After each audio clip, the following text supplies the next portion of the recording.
다 같이 사도신경으로 신앙 고백하도록 하겠습니다. 전능하사 천지를 만드신 하나님 아버지를 내가 믿사오며 그 외아들 우리 주 예수 그리스도를 믿사오니 이는 성령으로 잉태하사 동정녀 마리아에게 나시고 본디오 빌라도에게 고난을 받으사 십자가에 못 박혀 죽으시고 장사한 지 사흘 만에 죽은 자 가운데서 다시 살아나시며 하늘에 오르사 전능하신 하나님 우편에 앉아 계시다가 저리로서 산자와 죽은 자를 심판하러 오시리라. 성령을 믿사오며 거룩한 공예와 성도가 서로 교통하는 것과 죄를 사하여 주시는 것과 몸이 다시 사는 것과 영원히 사는 것을 믿사옵나이다. 아멘.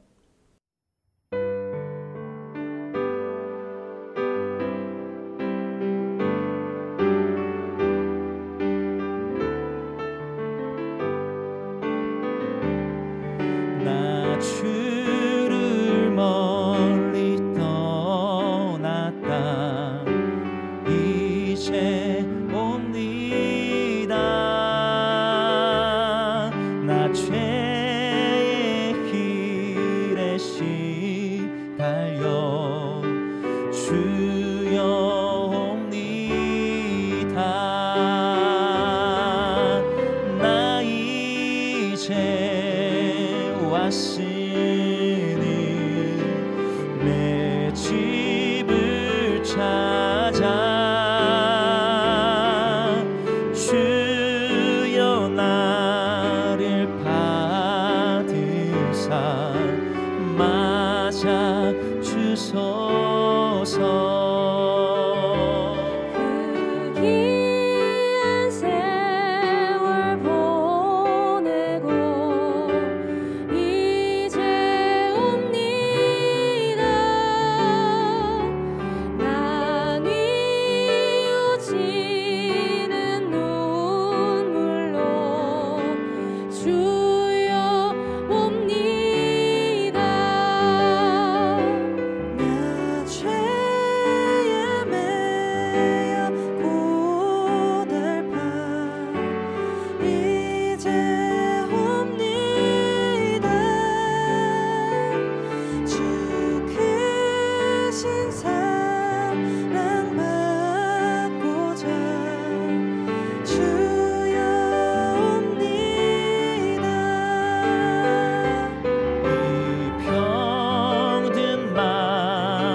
소망 바라고 주여 옵니다. 나 이제 왔으니 내 집을 찾아 주여 나를 받으사 맞아 주소서. 나 바랄 것이 무언가 우리 주 예수 날 위해 죽임 당하시 믿고 옵니다. 나 이제 왔으니 내 집을 찾아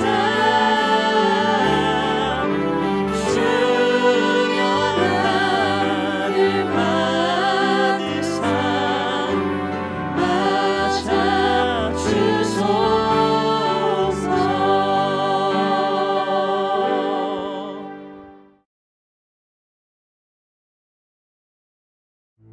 여호와의 말씀이 두 번째로 요나에게 임하니라. 이르시되 일어나 저 큰 성읍 니느웨로 가서 내가 내게 명한 말을 그들에게 선포하라. 요나가 여호와의 말씀대로 일어나서 니느웨로 가니라. 니느웨는 사흘 동안 걸을 만큼 하나님 앞에 큰 성읍이더라. 요나가 그 성읍에 들어가서 하루 동안 다니며 외쳐 이르되 40일이 지나면 니느웨가 무너지리라. 40일이 지나면 니느웨가 무너지리라. 40일이 지나면 니느웨가 무너지리라.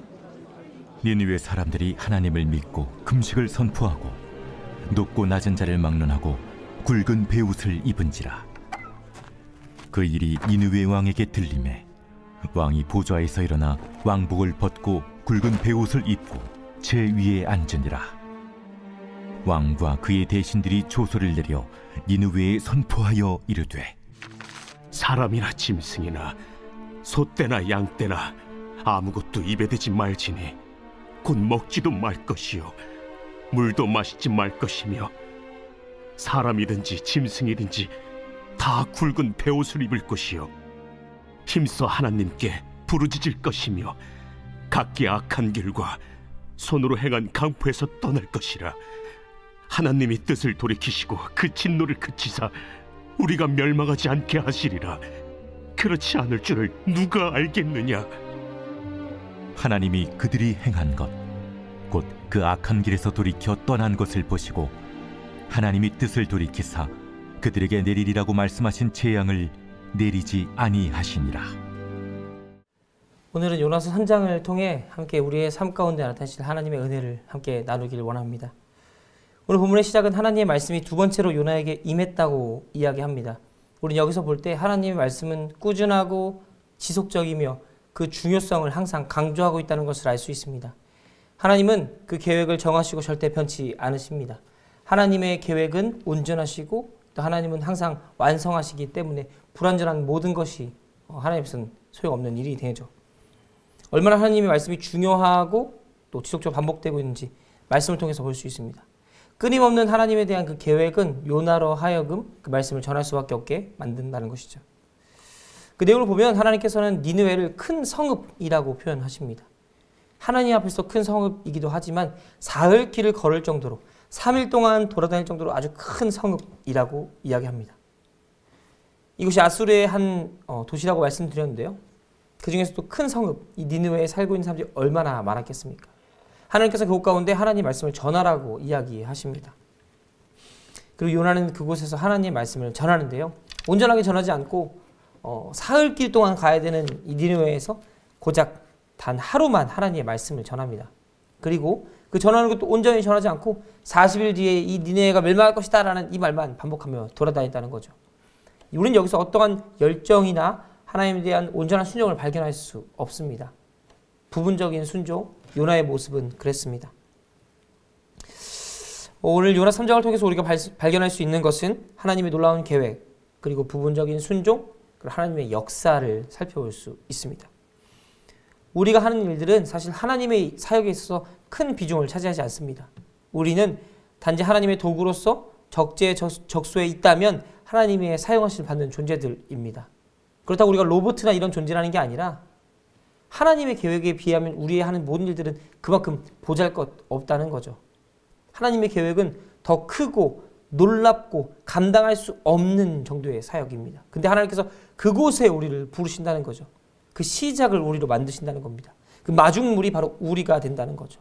요나가 바로 그런 존재였습니다. 하나님께서는 요나를 통해서 하나님의 말씀을 전하셨고 비록 부분적이고 부족하고 짧지만 그 말씀을 전하게 됩니다. 근데 너무 놀라운 일이 벌어지지 않나요? 이 니느웨에 있는 사람들이 요나의 말을 듣고 다 회개하고 돌아섭니다. 악행을 그치게 됩니다. 그들이 하던 모든 일을 멈추고 금식하며 하나님께 구하게 됩니다. 설상가상 이 이야기가 니느웨의 왕에게까지 전달되게 됩니다. 니느웨 왕은 어떻습니까? 이 이야기를 듣고 그 역시 왕좌에서 내려와서 하나님 앞에 무릎 꿇고 왕복을 벗고 베옷을 입고 제 앞에 제 위에 올라타 하나님 기도했다고 합니다.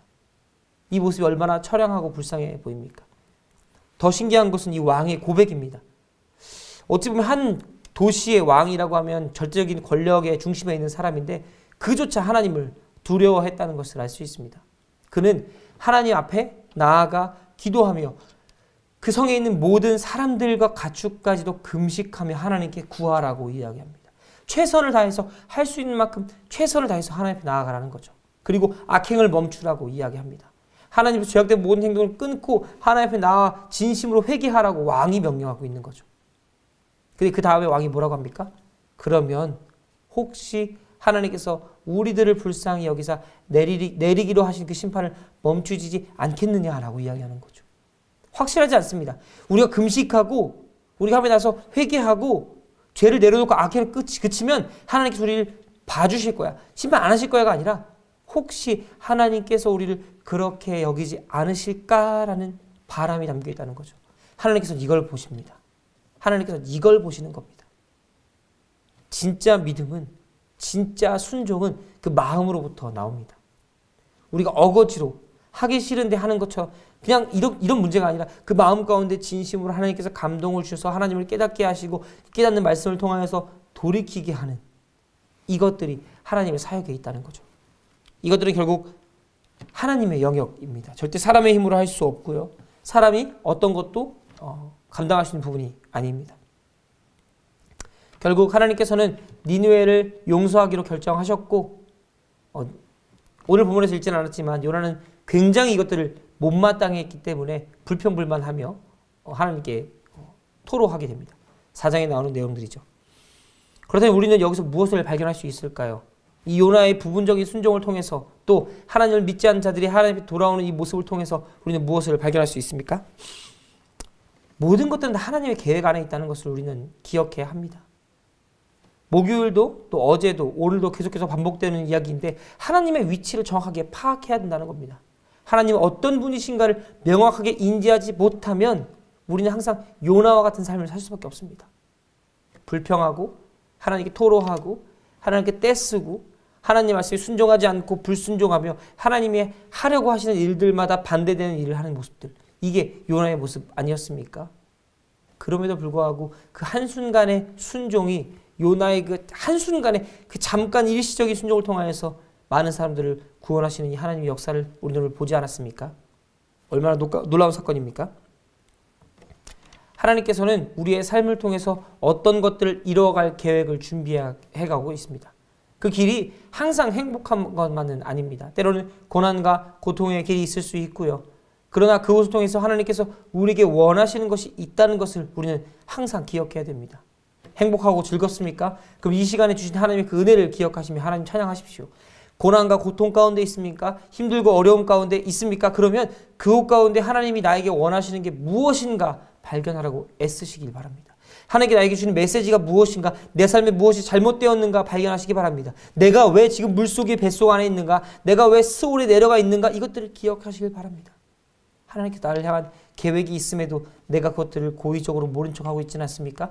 하나님께서 끊임없이 사인을 주셨는데도 불구하고 난 아닐 거야, 저건 내 마음에 들지 않아, 내가 생각하는 것과 달라라고 이야기하며 애써 무시하고 있지는 않습니까? 그런 하나님의 계획들을 다시 한번 살펴보시길 바랍니다. 우리의 삶이 하나님 앞에서 온전히 회복될 수 있는 방법은 하나님 앞에 불순종의 마음을 내려놓고 온전히 순종할 수 있는 그것들이 필요하다는 것입니다. 하나님은 절대적인 보디가드가 아닙니다. 또 하나님은 도깨비 방망이도 아니죠.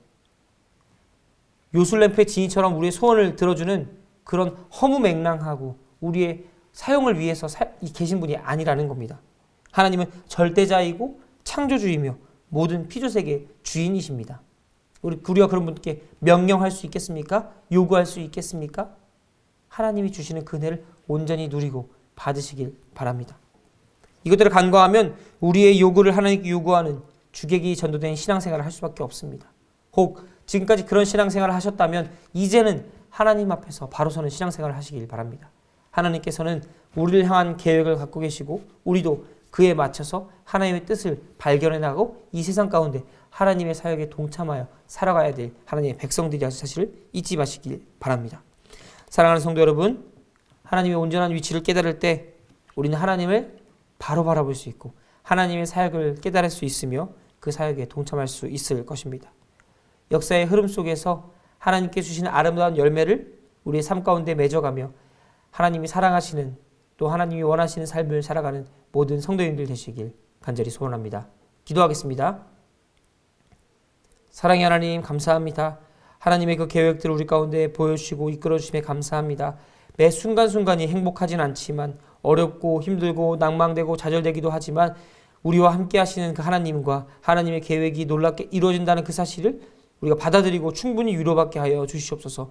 우리의 삶을 통하여 하나님의 사역을 이루어가신 하나님, 비록 우리가 약할지라도 우리를 들어 사용하신 하나님이 강하시기에 모든 일들이 온전하여 집을 믿고 살아갈 수 있도록 우리 가운데 믿음을 허락하시고 많은 것들 가운데 순종하며 하나님께 나아갈 수 있는 인내도 허락하여 주시옵소서.